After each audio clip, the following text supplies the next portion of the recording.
Você se vê representado, representada nos espaços de poder?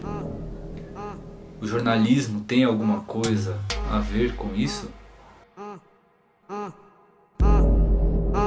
Salve, salve! Seja bem-vinda, seja bem-vindo aos Encontros Online Repórter da Quebrada Despertando os Sentidos, promovido pela Periferia em Movimento. Com esses encontros aqui na internet, a gente quer trazer as bases do jornalismo de quebrada, que a gente procura fazer a partir das periferias, sobre as periferias e para as periferias, né? Com o objetivo de promover a garantia de direitos, valorizar o protagonismo periférico e construir uma sociedade sem machismo, sem racismo, sem LGBTfobia, que se refletem nas desigualdades territoriais. No quarto e último encontro online, nós vamos falar da ocupação dos espaços de poder com a Mariana Belmonte.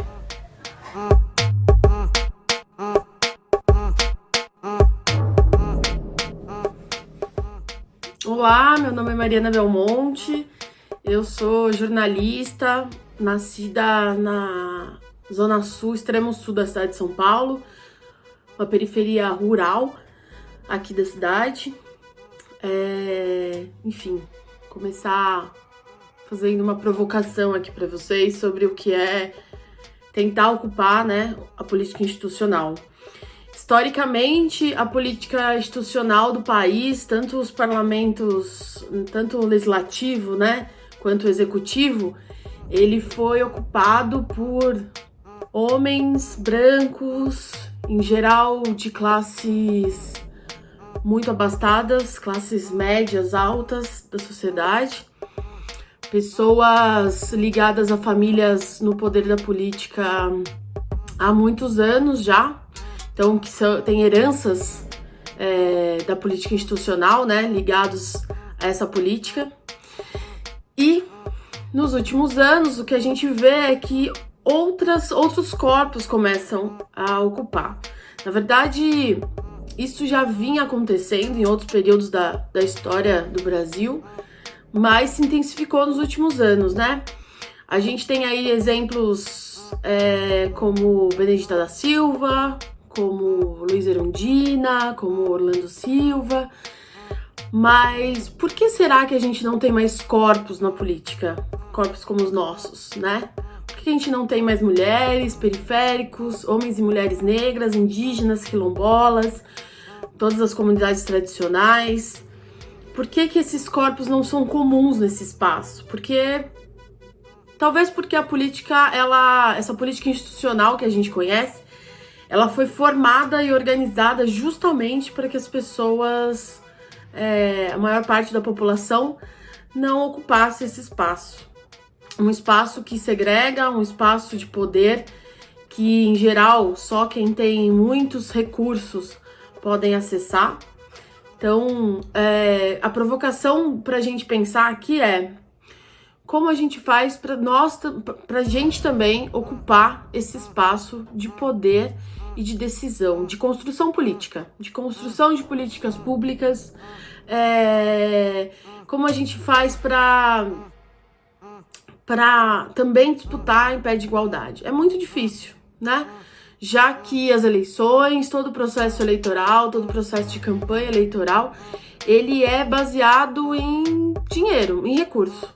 E esse recurso, ele, além de ser difícil a captação dele, ele é um recurso muito disputado dentro dos partidos. Um histórico também dos nossos territórios periféricos, né? A característica de políticos que a gente tem nesses territórios são muitas vezes candidatos, já vereadores ou deputados, com uma característica muito coronelista, né?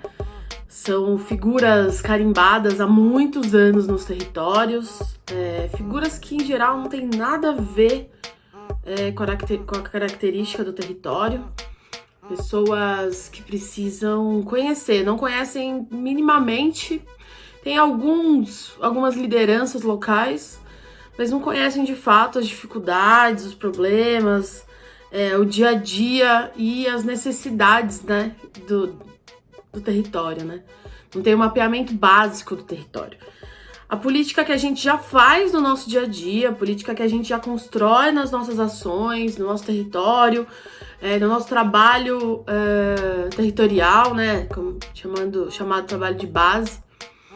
Como a gente transforma isso e dá corpo para que a gente comece a trilhar uma política institucional?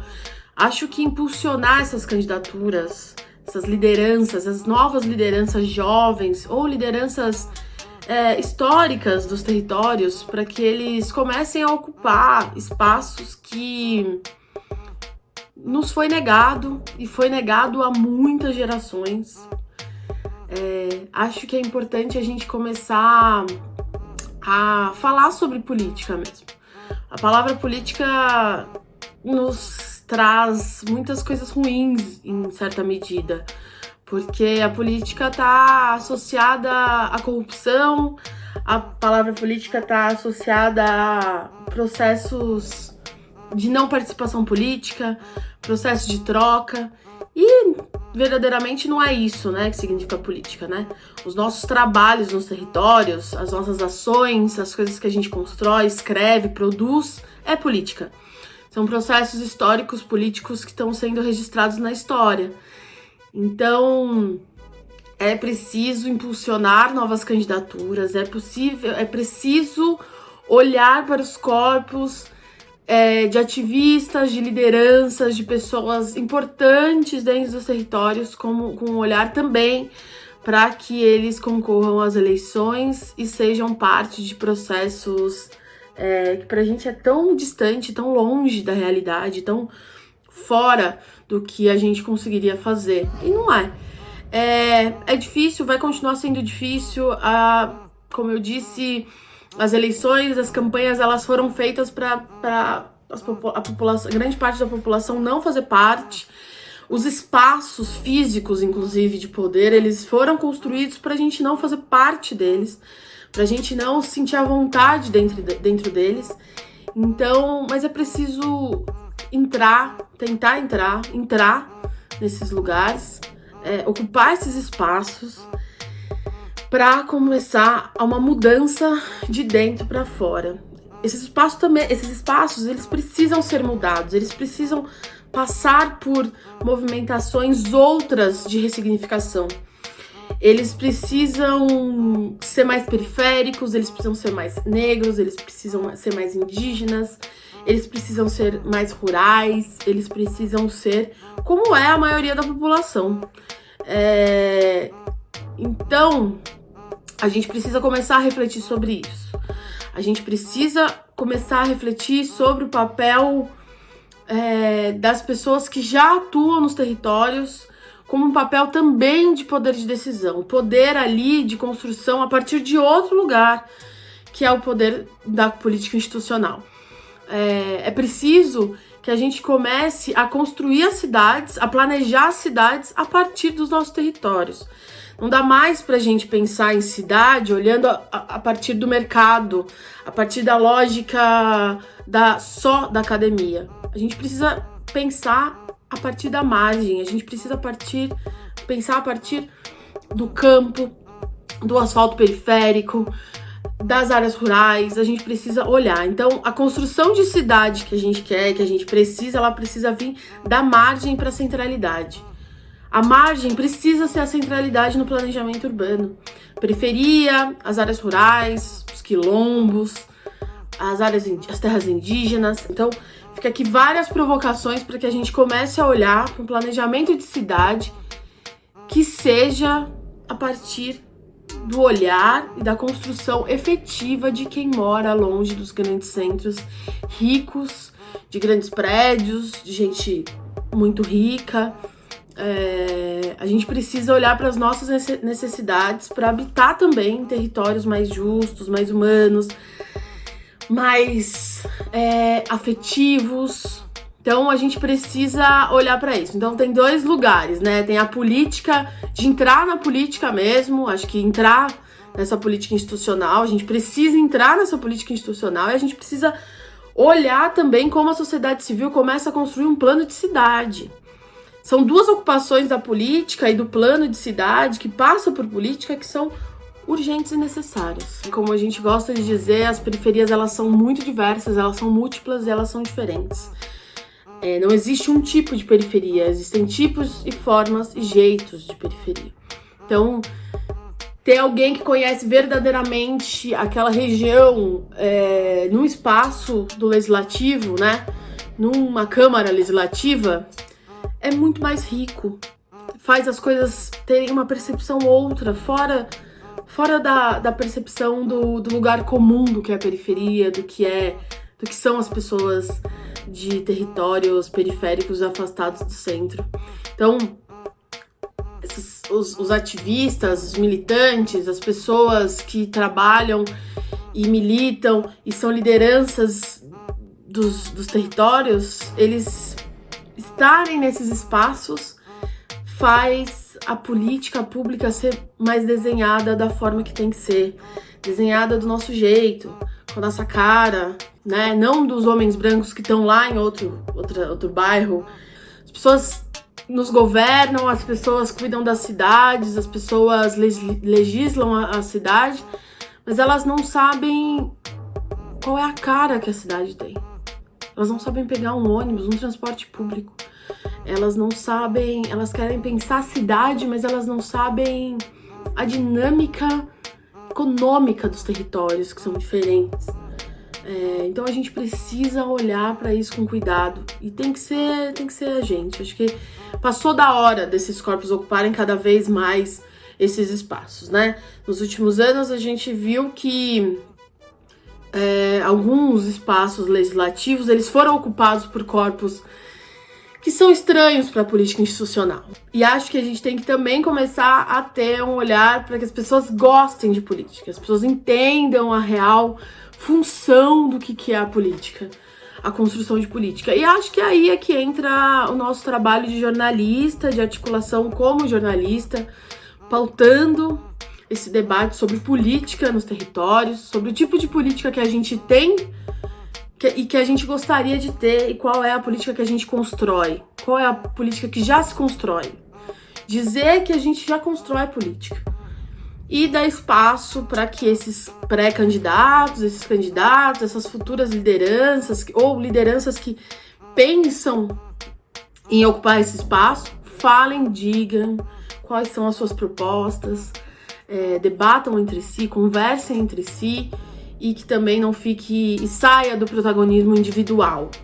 Então, quando a gente olha para isso, é importante dizer também que a estrutura do parlamento, né, do legislativo, ele engessou as pessoas a pensar num lugar muito individualista, que é totalmente fora do que é realmente a política. Não é só sobre pessoas e que tipo de liderança que ocupa esse espaço. É sobre quem tá com ela, quem representa essa pessoa também, quem é essa rede atrás. Infelizmente, no Brasil hoje, as candidaturas elas são nominais individuais.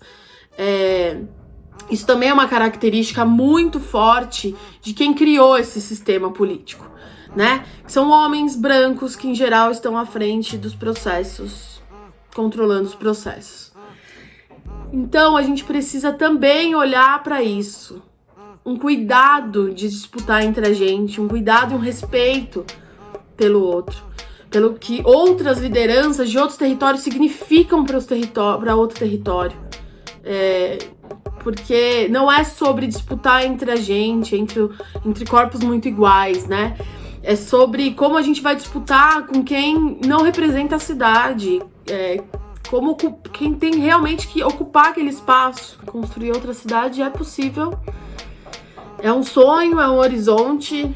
A gente precisa se fortalecer, não disputar entre si e trazer à tona a política que interessa e que importa, que é a política coletiva, da cooperação, do afeto, amor pela política e o pé na porta para a classe que transformou a política numa profissão, não como um fundamento de construção de uma sociedade justa, combatendo as desigualdades sociais, sem racismo, sem machismo, sem LGBTfobia, que as pessoas tenham direito à comida na mesa, que as pessoas tenham direito a trabalhar, que tenham direito a todos os direitos trabalhistas e que consigam viver sem opressão e desigualdade social desde a hora que acorda até a hora que vai dormir. Que tenha uma luz digna na rua para chegar muito tarde de transporte público, que a pessoa tenha asfalto, que as pessoas recebam e tenham um trabalho digno, para que as pessoas tenham uma área de lazer, e é isso. É isso aí, pessoal. Esse foi mais um Encontro Online Repórter da Quebrada Despertando Sentidos. Comenta aí embaixo o que você achou. Não deixe de assistir os outros episódios e acompanhar a Periferia em Movimento nas redes sociais.